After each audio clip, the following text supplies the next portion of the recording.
반갑습니다. 미남노 고사입니다. 여러분, 비가 많이 내리고 있어요. 전국 각지 비가 많이 오는데 우천 주의하시고 단돌이 잘 해두시기 바랍니다. 자, 오늘은 제가 비밀 녹음건에 대해서 들고 왔어요. 요새 사직을 했느냐 해볼랬냐, 예를 들어서 제가 사직서를 썼어요. 썼는데 이게 사용자가 지시를 해서 니 사직서 써! 이렇게 해가지고 쓴 건지 아니면 자발적으로 쓴 건지 다툼이 생길 수 있잖아요. 그런 대화의 녹음, 그리고 직장 내 괴롭힘, 쌍욕을 퍼붓고 막 이러는 거에 대해서 녹음을 해가지고 증거 자료를 제출한다든지, 성적 발언을 해가지고 녹음을 해서 노동청이라든지 이런 데 제출한다든지, 여러 그 사례에서 녹음 파일이 많이 제출되고 있어요. 이 녹음 파일이 제출될 때 노동청이나 노동위원회에서 이거를 증거로 인정을 해줄 것인가, 그리고 증거로 인정해 준다 하더라도 상대방이 이 녹음한 걸 가지고 혹시 문제를 삼을 수는 없는가에 대해서 한번 알아보는 시간을 갖도록 하겠습니다. 자, 우리 통신비밀보호법에서 이렇게 정의를 하고 있어요. 누구든지 공개되지 않은 타인 간의 대화를 녹음할 수 없다 되어 있습니다. 타인 간의 대화는 녹음하면 안 됩니다. 타인 간의 대화. 예를 들어가지고 제가 누구랑 이렇게 직원이랑 대화를 하고 있어요. 그럼 그 직원이 제가 하는 말을 녹음을 해요. 대화 도중에. 이거는 타인 간의 대화가 아니잖아요. 대화자 간에 있었던 것을 녹음하는 거기 때문에 적법하다는 겁니다. 그럼 이 적법한 거니까 쓰면 되겠죠. 문제가 없어요. 그런데 저쪽에서 친구 둘이서 대화를 하고 있는데 전 대화에 안 끼어 있어요. 근데 그거를 녹음 파일을 좀 몰래 심어놓고 녹음한다. 이건 안 됩니다. 당연히 안 되는 거고. 근데 저런 타인 간의 대화라도 녹음할 수 있는 경우가 하나 있습니다. 언제냐? 다수에게 공개된 거. 다수에게.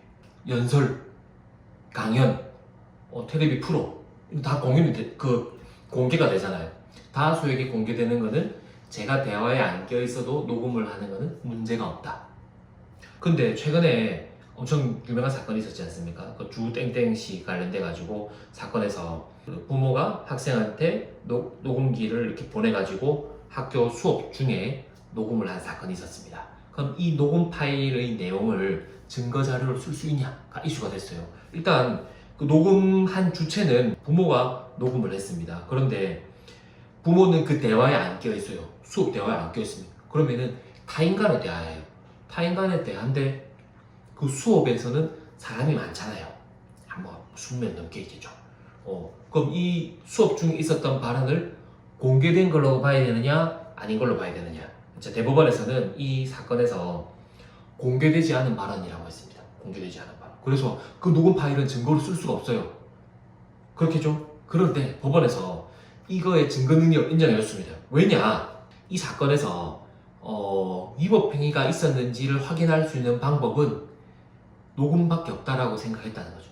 불가피한 선택이었다라는 겁니다. 그래서 위법하지만 이 위법한 거를 깎아낸다, 없는 걸로 하겠다. 이걸 위법성 조각이라고 합니다. 조각. 그런데 이거 증거 능력이 인정되는 것이랑은 별개로 내 음성은 뜻하지 않게 외부로 유출이 되잖아요.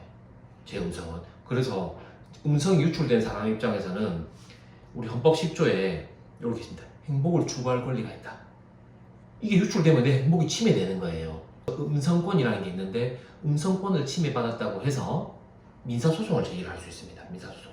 이렇게 증거로 쓰는 경우에 있어서는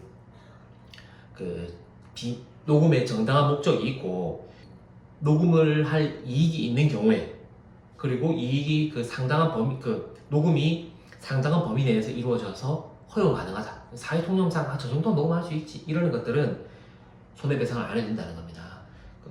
얼마 전 한 3년 전에 대구지법에서 이런 판례를 낸 적이 있습니다. 직장 내 괴롭힘 건이에요. 직장 내 괴롭힘이 있었느냐를 확인하기 위해서는 녹음하는 것이 불가피했다. 그래서 음성권 침해당한 사람이 손해배상 청구 소송을 했지만 이거는 인정할 수 없다라고 한 적이 있어요. 직장 내 괴롭힘도 이렇게 인정됐듯이 우리가 성희롱이나 이런 거, 언어적 성희롱이 많잖아요. 그런 것들도 녹음을 한다면 그러면 이거는 증거 능력으로 인정이 되겠죠. 해고 사건도 마찬가지입니다. 니 오늘부로 나가! 이거는 소리가 없잖아요. 증거를 어떤 증거 자료를 들이밀어야 되겠습니까? 녹음밖에 없다는 거죠. 녹음. 그리고 이건 회사 입장에서도 마찬가지입니다. 근로자가 사직하겠어요 이렇게 하고 녹음해놔면은 이거 써먹을 수 있는 거죠. 아시겠죠?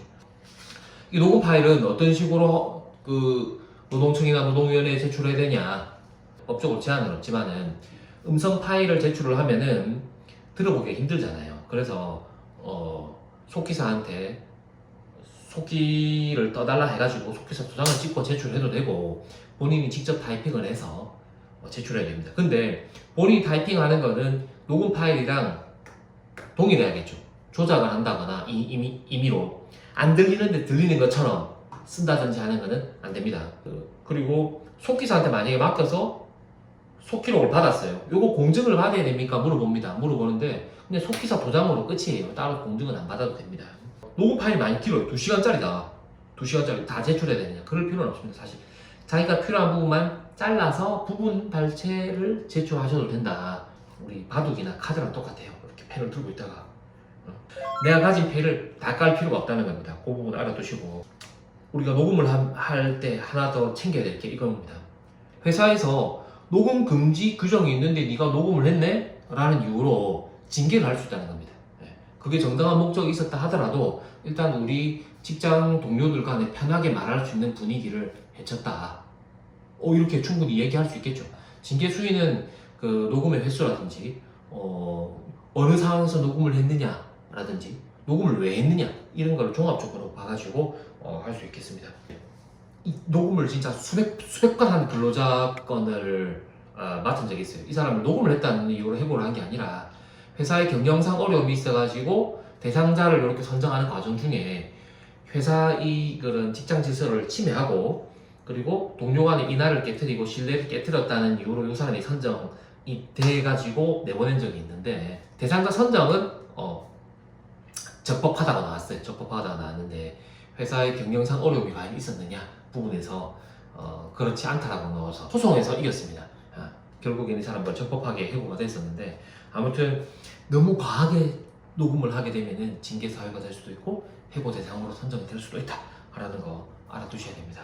자, 이상 오늘 비밀 녹음 그 정의랑 요건, 증거 능력 등에 대해서 한번 알아봤습니다. 여러분 감사합니다.